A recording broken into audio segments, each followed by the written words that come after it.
interacting with him, knowing him indirectly for about 25 years, and certainly directly for the last 15 years of this journey.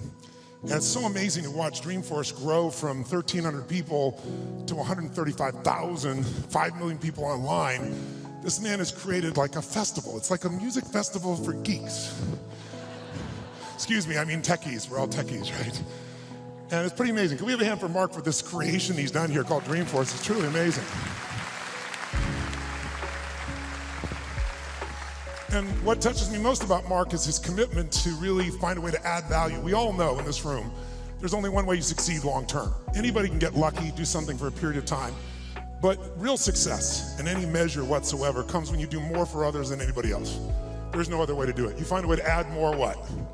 Value. And if we find the way to add more value, we can be superior in the marketplace, but we can also be superior in our own lives. We can enjoy our lives at a different level. We can have a different set of pride that isn't fake. It's not ego. Ego is when you try to make it better than it is, and you know the truth is it's not. But when you really are in a position, when you're in a position where you own what you're about, and you know what you're here to deliver, and you deliver it on a significant scale, then you have an opportunity to really experience not only success, but fulfillment.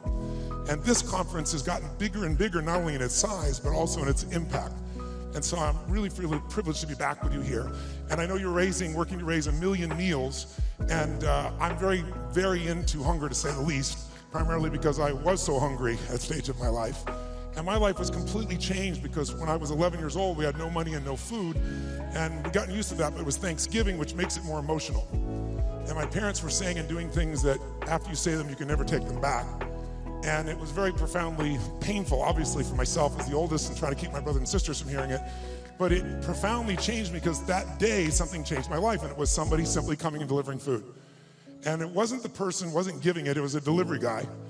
And it wasn't a happy moment for my father. It was interesting.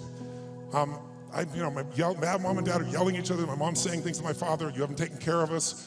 Pretty painful moment. And the door happens, and I go to open the door, and there's this tall guy standing there with these big bags of food, and on the ground beside him he had this pan with uncooked turkey. And he said, is your father here? And I said, just one moment. And I sprinted to get my dad, thinking this was going to be the most euphoric moment you could possibly imagine. Like God had come by and surprised us, somebody cared about us, whatever you wanted to frame it. And my father came to the front door begrudgingly. When he saw the man, he got very angry. And he said, we don't take charity. And he went to slam the door. And the man was a very tall guy, and he put his arm or shoulder against it. It kind of bounced off of him. And he said, sir, this is not charity. Everybody has tough times. And somebody knows you're in need, and they want you to have a beautiful Thanksgiving. Please accept this gift. My father got even more intense, started saying, I don't accept charity. And this time the man put his foot there and it bounced off of it. And then he said something to my father that I thought my father would hit him. He looked at my father and said, he looked at me in the background and said, don't let your family suffer because of your ego. It was intense words to say. My father didn't know what to do. He grabbed the food, he slammed it down and slammed the door. And I tell you the story because everything in our life is controlled by 3 decisions. And those 3 decisions I'd like you to look at today because I really want to deliver for you. I didn't come here to do a speech. I love Mark dearly.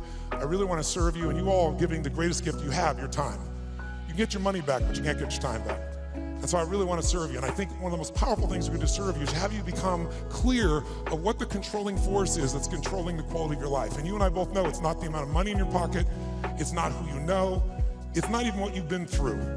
It's really the decisions you make moment to moment about a couple of different things. And the 3 decisions I made in that moment that I'd like to pull your attention to just real quick are, in this moment you're making these 3 decisions, by the way. The first one is, what are you going to focus on?